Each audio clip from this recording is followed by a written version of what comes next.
আজকে না ফ্রিজে অনেকটা চিকেন ছিল। চিকেনটা কি করব, অনেকদিন ধরে ভাবছি যে চিকেনটা দিয়ে একটু কাবাব বানাবো। তাই আজকে সকালবেলা চিকেনটাকে আমি একটু জাস্ট সকালবেলা গরম করে রাখলাম, একটু সেদ্ধ জাতীয় করে রাখলাম।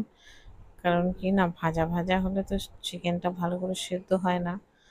ওর জন্য আমি করে রাখলাম একটু। আর আজকে রান্না হচ্ছে এঁচোড়ের তরকারি, আর ভাত হয়ে গেছে, আর হয়েছে ডাঁটা দিয়ে আলু দিয়ে জ্যান্ত তেলাপিয়া মাছের ঝোল।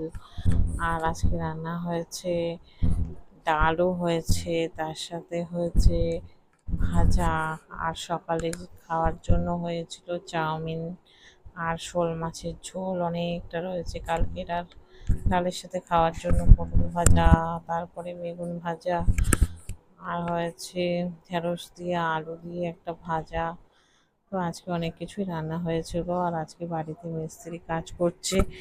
দেখো, দোতলার উপরে আহ, জানালা দরজা বসানো হয়ে গেছে, মিস্ত্রিরা কাজ করছে। তো আজকের ব্লগটা একটুখানি সাজিয়েছি। তোমাদের কেমন লাগলো? ভালো লাগলে অবশ্যই একটা লাইক করে দিও, আর পাশে থেকো। আসবো নতুন কোনো ভিডিও নিয়ে। এখনকার মতো টাটা, বাই বাই। সবাই ভালো থেকো, সুস্থ থেকো, টাটা।